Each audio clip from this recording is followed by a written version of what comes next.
So in this next video, right, this man found and explores old photo album that reveals what he encountered hidden in the jungle. Now, when I hear that, my mind automatically thinks, well, what happened to the explorer?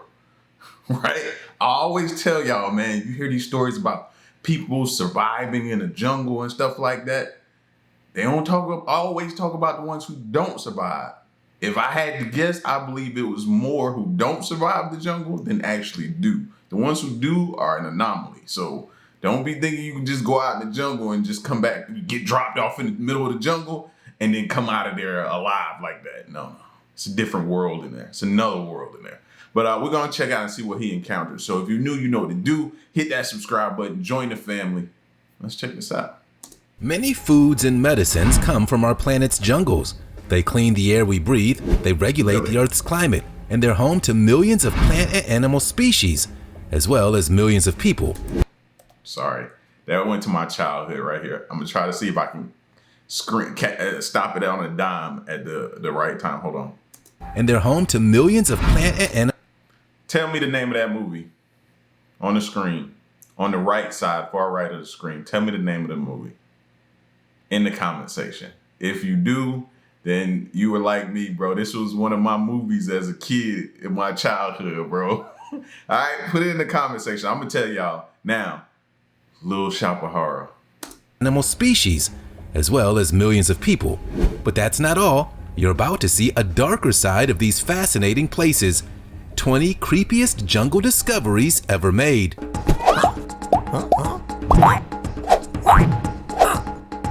The abandoned Blue Bell. Deep in the heart of northwestern New Brunswick lies a forgotten relic called the Blue Bell Tunnel. Once a bustling passageway for trains, it now stands as an abandoned structure, slowly succumbing to the grasp of nature. For starters, it was built in 1910, and the last century or so hasn't exactly been kind to it. Step into this decaying tunnel and you'll instantly feel the temperature drop, the air change, and the sounds of the... It don't even look like a train or anything could come through there now. I'm just saying, not meaning, of course it can't come through there now. There's no track or anything. But I'm saying, like, size-wise, what can fit in there? It seems like it's kind of collapsed in a little bit. Surrounding forest fade away. Replacing them, you'll hear the haunting echoes of water droplets from the cavernous depths. The Blue Bell Tunnel was named after the community it runs through and was once the pride of the province, hailed as the largest tunnel around. By autumn 1912, the National Transcontinental Railway, including the tunnel, was completed, making history by accommodating the largest rail freight shipment ever in North America. But as time wore on, the tunnel fell into disrepair, becoming a safety hazard. Trains discontinued their use of the tunnel, and a bypass was constructed, meaning even less people used it than before. Today, the Blue Bell Tunnel stands as a haunting attraction, beckoning adventurous souls to explore its mysterious grounds. As visitors venture into its depths, they discover remnants of the old tracks and some off-putting graffiti. So, if you're seeking an otherworldly adventure, step into the shadows of the Blue Bell Tunnel and unlock its secrets before they fade away completely. Y'all brave, y'all go in that tunnel. I'm just letting you know, you're brave, because that thing looked like it could go at any moment. Fasten your seatbelts, because it's time for today's sweet topic. This man found an explorer's old photo album that reveals what he encountered hidden in the jungle. And what a find! These photos appear to have captured some real-life giants, which has been a hot debate between historians for a long time. Have giants ever existed? That's the crux of the situation. The largest hominoid may have stood at 10 feet tall, but died out a few 100,000 years ago, long before cameras were invented. The giants of myth and legend have no basis in reality. Some believe human-like beings who grow to 20 feet or more are the stuff of fiction. Or are they? Some remarkable exceptions among Homo sapiens have existed, but they're most often the result of hormonal disorders. Such conditions occur when the body produces excess growth hormone throughout life. So, what's the deal with these very real-looking vintage photos of these so-called fictional giants? Now, the one in the middle definitely looks like it's photoshopped or it's I don't know, it just looks fake to me. It does. Normally, you're standing beside something like that, right? And if you go to look this way, you're going to kind of look up, in my opinion. the way she's looking, it's like that thing isn't even there. That giant isn't even there. So that's what makes me think it's kind of fake. But y'all let me know your opinion. Explain yourself in the comments using hashtag #SweetTopic. The hottest river. Some like it hot, and Andres Russo, a daring geoscientist, went on the ultimate quest to find the hottest boiling river in the Amazon. He'd heard about this phenomenon at an early age, and after 8 long years, his mission became a reality. Another thing that could take your life in the jungle, right there. In 2011, Russo stumbled upon this mind-boggling boiling river in the central Peruvian Amazon. This flowing river stretches for miles and reaches a scorching 186 degrees Fahrenheit, instantaneously cooking any small animal unfortunate enough to fall in. But you go and stick your hand in there just to test it and see. I don't understand people. And to think, no one was even certain of its existence for all this time. Russo's groundbreaking discovery is now considered one of the biggest scientific reveals in modern history. The river is especially unique because it's not heated by volcanic activity, but its survival is threatened by the ever-expanding deforestation around the area. In response, Russo created the Boiling River Project, a non-profit organization dedicated to safeguarding the river, preserving the indigenous community's livelihoods, and championing the surrounding jungle. His vision is to complete comprehensive geological studies and eventually declare the site a Peruvian national monument. Russo's passion for this project stems not just from a desire to learn more about the boiling river, but to recognize its sacredness. It's no easy quest, but at least his only worry is not stepping into the water. Way better than dealing with zombie parasites like in our next topic, zombie fungus. In the dark depths of nature, there exists a truly frightening type of parasite, and it looks like a typical mushroom. This sinister organism is called Ophiocordyceps unilateralis, and it's mastered the art of turning ants into obedient zombies. Yeah, real-life zombies. Well, in ant form at least. With its stealthy spores, the fungus infects unsuspecting foraging ants in tropical forests, slowly but surely infiltrating their very behavior. As the infection progresses, the manipulated ants are driven to abandon their cozy nests while their tiny ant brains are hijacked. They're then guided by an irresistible impulse to seek out a specific humid microclimate that creates the perfect conditions for the fungus to thrive. It's like a twisted horror movie unfolding in the insect realm. Once these doomed ants find their way to the ideal spot, they sink their little insect fangs into a leaf vein while the fungus, now in control, absorbs their life force as it reaches the final act of its heinous trick. With a triumphant flourish, the fungus sprouts a haunting fruiting body directly from the ant's head, transforming the shriveled corpse into a grotesque launchpad for spore dissemination. It's a haunting sight, all right, but a real spectacle that challenges our very understanding of the natural world. Living in a shoe. But this is the jungle people want to go out and explore. The jungle that has the capabilities of doing things like that. Oh, no, dog. Oh, no. Here's a home straight out of a nursery rhyme. Deep in the heart of the mystical Jester House estate lies a cottage like no other. Why, it's not just an old boot, complete with intricately crafted shoelaces and a surprisingly strong attention to detail. Step inside and feel the warmth of the crackling fireplace as it casts dancing shadows across the room.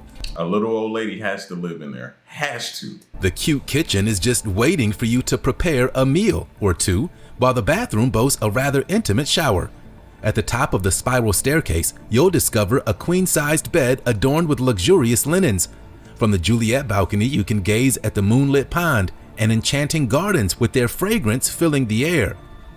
While it sounds like a dream home, solitude and seclusion are your main companions, which might be a blessing or a curse. Every nook and cranny of this bewitching estate embodies eco-principles, constructed with timber and earth from the land itself, giving off the spirit of a modern medieval fortress. But within its walls, a sense of otherworldliness lingers, reminding you that in this realm, magic and mystery converge. Enter if you dare and immerse yourself in the enchantment of the Jester House estate, the biggest spider in the world. If you're going to talk about creepy creatures in the jungle, there's no way around our fuzzy 8-legged friends, the tarantula. This special little guy is known as the Goliath bird eater, and you can only guess where it gets its name. We'll give you a hint. It's not for being vegan. Behold its terrifying presence, crowned as the largest arachnid on Earth, with its hulking frame weighing up to a bone-chilling 6 ounces and boasting a leg span that stretches nearly a foot. This creature embodies sheer terror. This buggy beast has an insatiable appetite that extends beyond insects.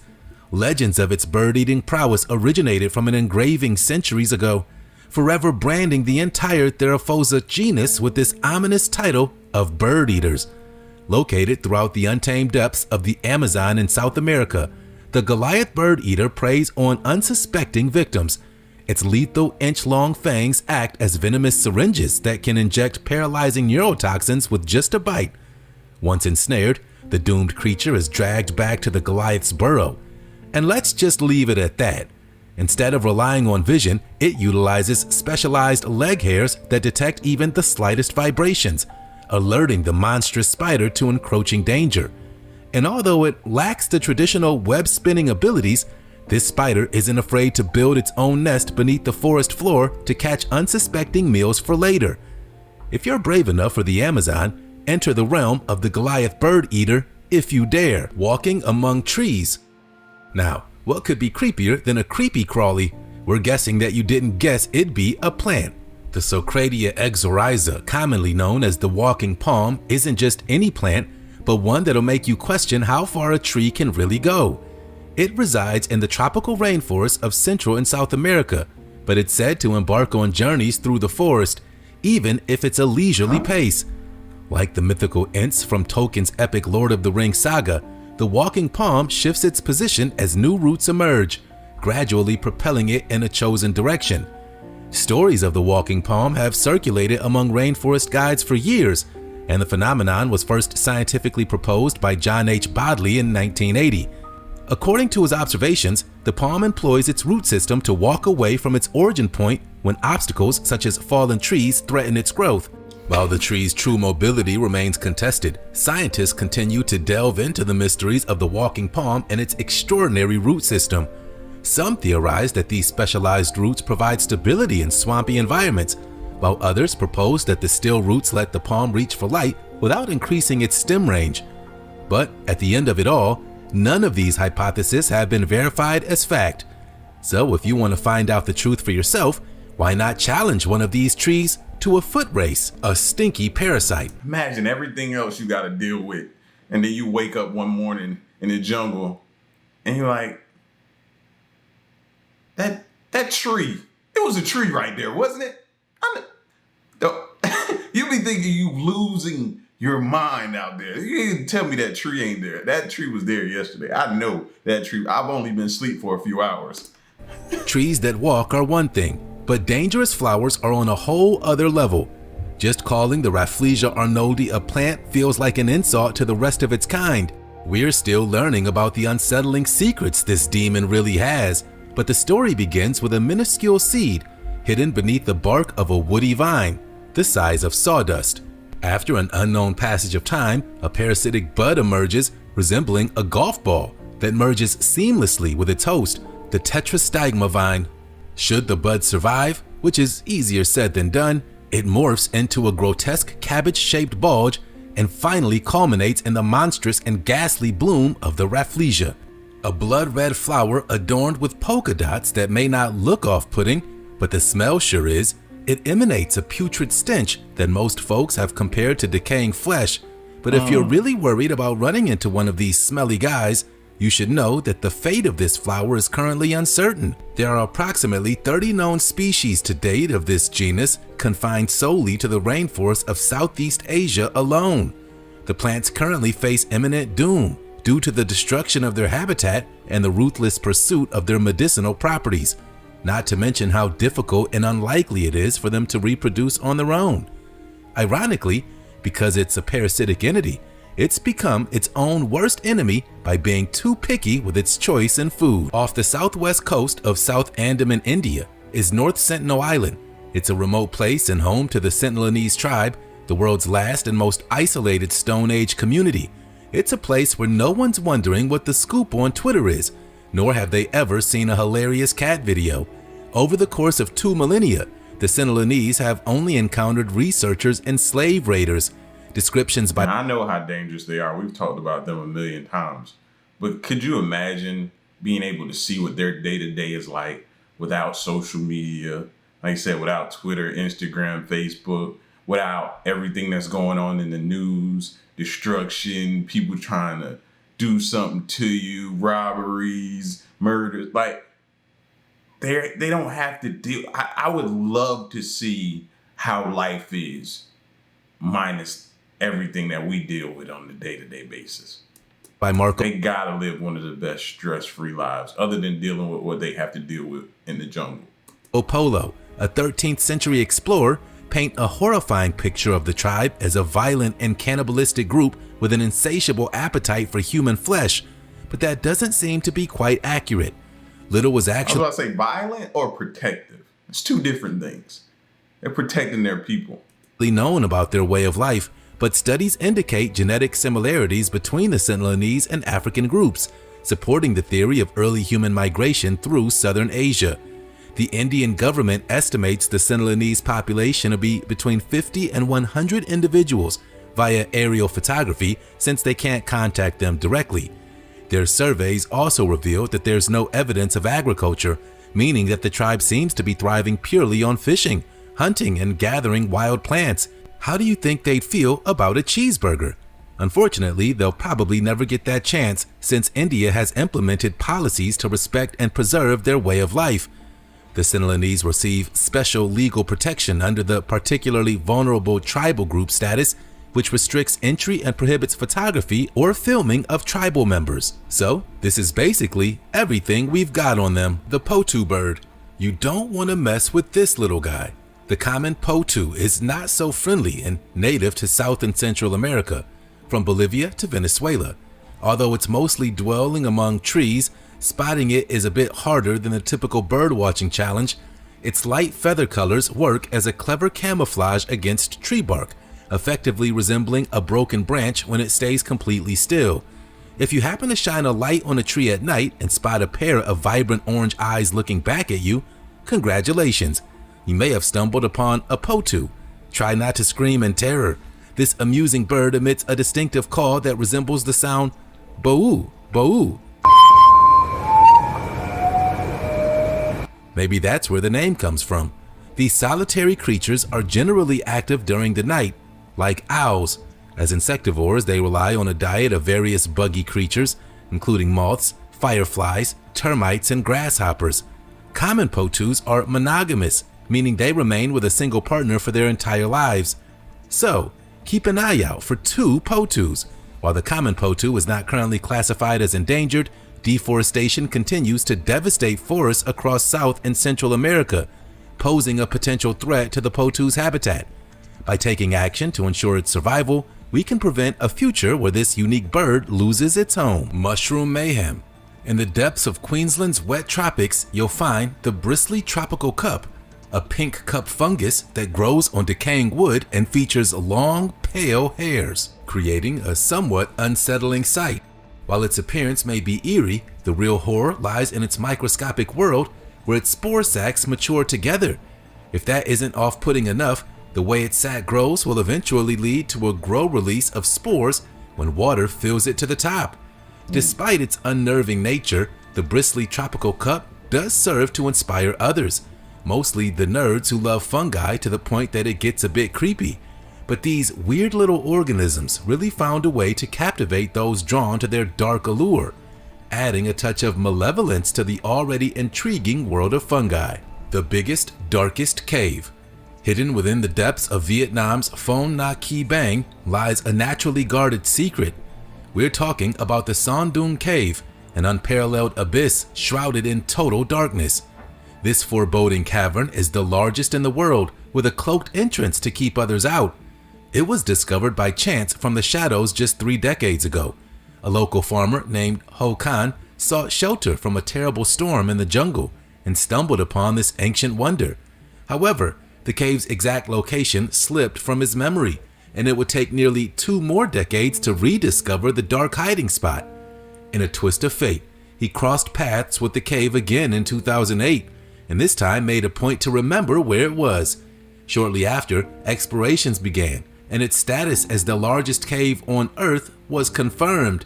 Within its colossal range, Son Doong holds an astonishing ecosystem. A unique weather system took over the depths, while the grandest stalagmite ever found, dubbed Hand of Dog, stands as a testament to its otherworldly nature. Littering the cave floor are rare limestone pearls, but that's just a taste of everything going on in the world of a cave. Deep within its bowels, Son Doong also conceals a secret rainforest, the Garden of Eden. You know, kind of like the Garden of Eden, towering trees and endangered creatures have made it their home, including tigers and langurs, while roaming this remote wilderness like a jungle oasis.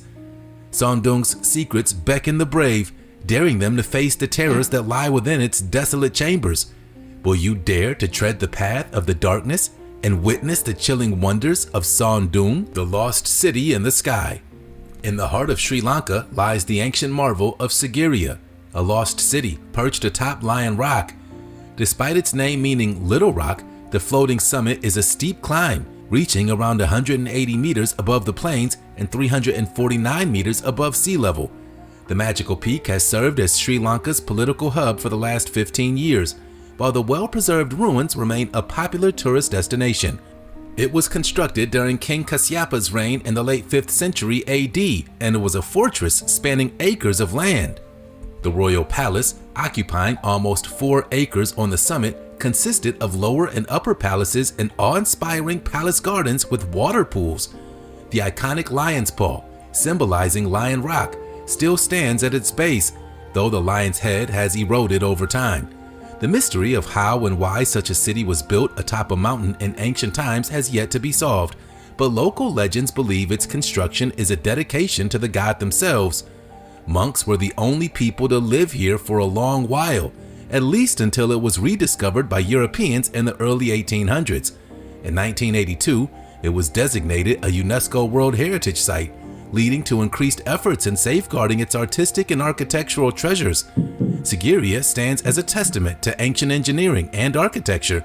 Despite its brief tenure as the capital, the city remained a vibrant Buddhist monastic complex for over 4 millennia. Thanks to the dedication of archaeologists and preservation efforts, visitors can now appreciate the extraordinary history of Sigiriya firsthand. Abandoned Russian house. The intrepid explorers of Abandoned Water Explorer stumbled upon a strange and unsettling house somewhere in Russian abode that had been forsaken for well over a decade. This hidden gem held a profound tale of a family deeply rooted in military service. Tragically, the home's last inhabitant seems to have lived like they were hiding. Look like they might be hiding from some authorities or trying to get off the grid for some reason. That's what that looked like, a hideout. And maybe they were there for years, and then somebody probably got wind that they was there and they probably left. But that's definitely what this place looked like. Lived a solitary existence that ended with the weight of a shattered spirit. As the explorers wandered through the rooms of the captivating dwelling, time appeared to stand still. It was as though they had uncovered a time capsule, untouched and frozen in its entirety. Every item left behind whispered stories of a bygone era, tangled in unsolvable mysteries. The location speaks for itself, a dwelling steeped in history and unfulfilled aspirations that offers. So you look at it. And speaks for itself, a dwelling steeped in history and like a bunker, like a house/bunker off the grid. It just screams hideout. Fulfilled aspirations that offers a bittersweet glimpse into the life of someone who carried an unimaginable weight until the very end. It kind of makes us miss that old shoe house though. The depths of El Mirador. Although this isn't exactly a house, this part of Pettin's jungles in Guatemala might be a bit easier to handle than a strange ghost space, but that's not exactly a choice we're interested in making, since there's a lot to be worried about here as well. Amidst the impenetrable darkness of the Mayan Biosphere Reserve, a solitary hill stood, defiantly disrupting the once harmonious skyline. But this was no mere hill. It concealed the remains of an ancient Mayan pyramid, swallowed by foliage. Known as La Danta, this towering structure loomed over the rainforest floor, stretching over 72 meters into the haunted atmosphere. Its jagged stones, pushed up from the depths of the earth, varied in size from cinder blocks to fully stocked refrigerators, bearing witness to forgotten horrors.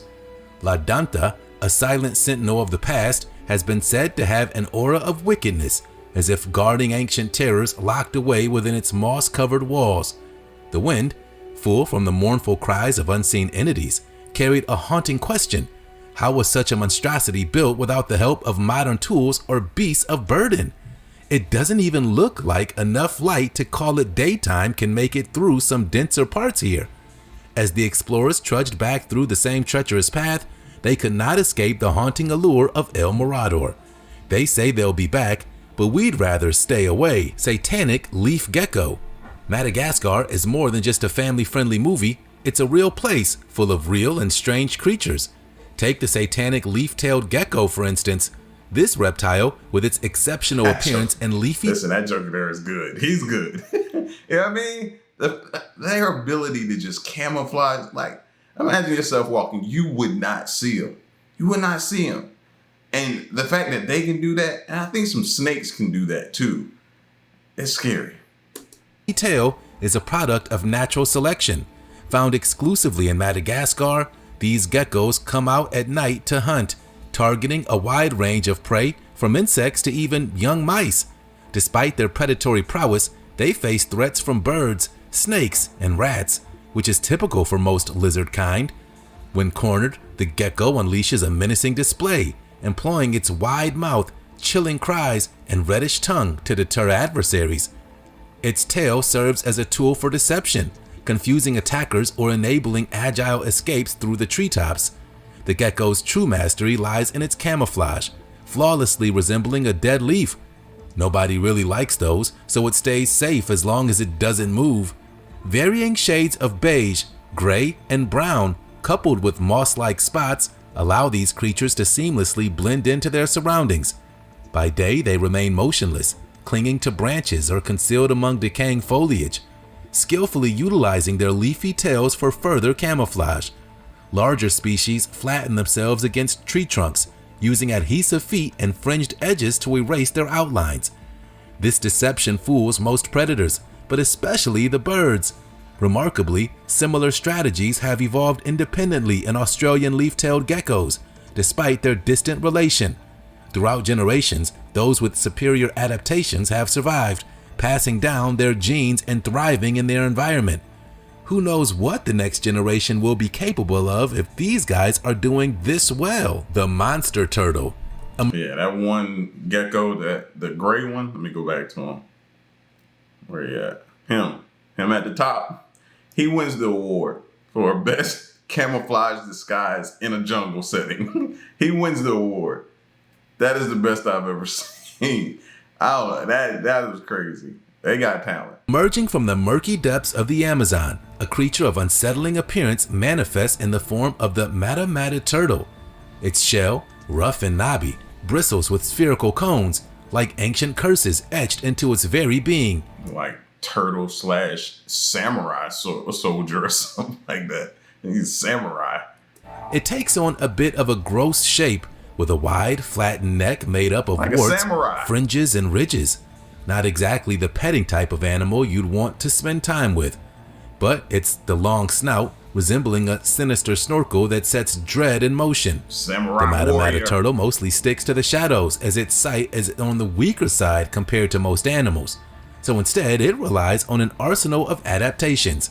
Skin flaps drape its head and neck, hiding sensory nerves attuned to the slightest tremor of prey. Tubercles are near its mouth and neck, as well as barbels on its chin that are rumored to possess otherworldly sensitivity.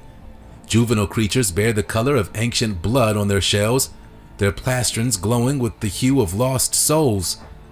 The guys prefer to stick to shallow, muddied waters, making it their home of choice, from twisting streams to stagnant swamps and forsaken marshes. During the haunting season of nesting, from October to December, females embark on their own rituals. Within the veil of forested vegetation, they construct their unholy sanctuaries to reproduce. One by one, eggs are laid, their incubation period extending for an agonizing 200 dangerous days. When the moon ascends, the Matamata turtle emerges from the abyss, a nocturnal predator draped in darkness. A creature that inspired both awe and dread. It roams the shadowed depths of its domain, a chilling enigma within the enigmatic Amazon. Glowing glass frog. Within the haunting rainforests of Costa Rica, Panama, Colombia, and Ecuador, a peculiar creature dwells under the moon's enchanting glow. Behold, the reticulated glass frog, a small amphibian that defies nature's norms. As darkness takes over the land, reticulated glass frogs awaken, their nocturnal nature Poisonous. leading them to the vegetation across the streams. Beware the territorial males, as their dominance is through ominous squeaks, warning trespassers to retreat from their leafy sanctuaries. Dare to challenge their authority, and a ghastly wrestling match ensues, a struggle for dominance amidst the gloom. In a display of devotion, they thwart encroaching wasps, delivering kicks to repel those who dare threaten the clutch. The origins of their transparent underbelly remain shrouded in mystery, perplexing even the most astute scientists. But there was one revelation that came out.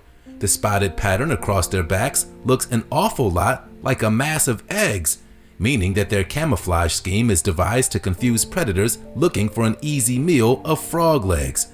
The reticulated glass frog is a master of deception that's great at luring in predators and prey alike.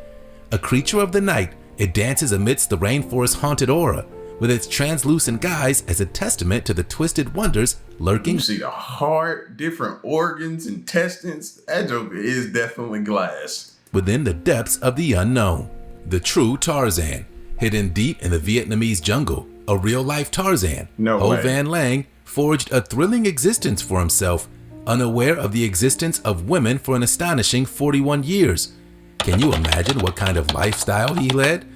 His extraordinary tale began in 1972 when he fled the horrors of the Vietnam War, seeking solace from a bomb that claimed the lives of his mother and 2 siblings. With his father and brother, Lang ventured deep into the untamed wilderness of the Tay Tra district, leaving behind the trappings of civilization. They skillfully built shelters and sustained themselves with honey, fruits, and animals of the forest, but shunned all other human contact. It was not until photographer Alvaro Cerezo discovered the family in 2015 that Lang's world expanded. Astonishingly, Lang had no knowledge of the existence of women, as his father had never explained their existence. Although he has now seen women in the village, the true distinction between genders remains elusive to him. His brother describes him as a child trapped in a man's body, lacking any comprehension of basic social skills. But he has an excuse. I know a lot of people like that. What's their excuse? He has an excuse, and a legitimate one. You know what I mean? He ain't have no choice. Even the distinction between good and evil. While he initially struggled to adapt to village life, he's since embraced his newfound existence. His innocent and endearing nature has captivated those around him, despite his limited understanding of societal norms. The thrilling journey of Ho Van Lang, lost to civilization for 4 decades, has really shown just how strange human life can get. The Nazi lair. 4 decades in the jungle, forced to figure it out and survive with no type of guidance or anything like that. Like, they should make a movie about this guy. All the proceeds should go to him too. You know what I mean? But they should make a movie.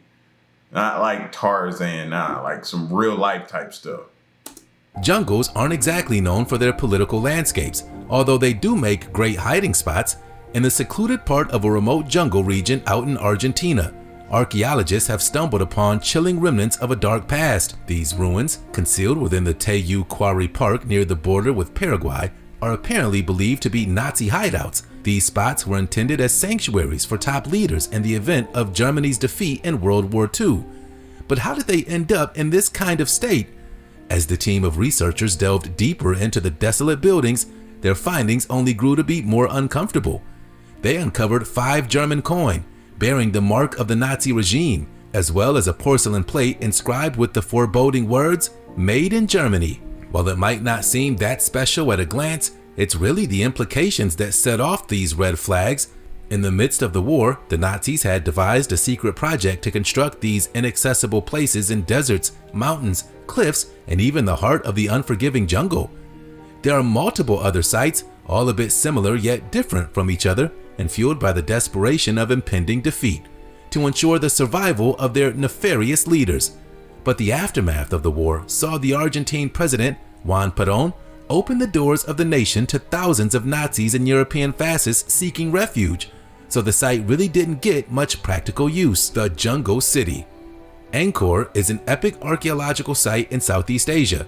It's like a massive playground with ancient temples and structures dating from the 9th to the 15th century.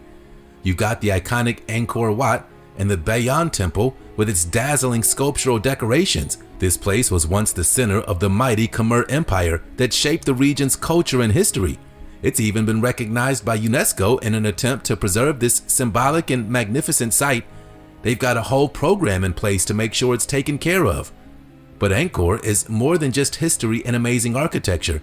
It's a cultural powerhouse. The influence of the art spread far and wide, totally shaping the art scene in Southeast Asia. The locals here are super attached to their traditions and hold ceremonies and rituals to honor the temple deities. They've even got medicinal plants and ancient medical universities. Taking care of Angkor is no small task. Laws and decrees protect the site, and there's a whole committee in charge of coordinating conservation efforts. They've done such a fantastic job that it was removed from the World Heritage List in danger in 2004. That's remarkable progress. Visiting Angkor is like stepping into a time machine, and the challenge now is balancing tourism with preservation.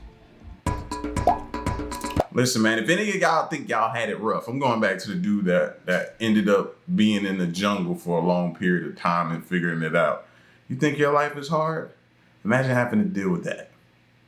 Nobody's coming to save you, rescue you. Each day is a challenge of survival. That man needs a movie. He needs a movie or a book or whatever. Like, that's just unbelievable to me. That's mind-blowing to hear stories like that. Listen, man, y'all get at me in the comment section. Let me know what you think. Stick around and stay tuned. I'm gone. Peace.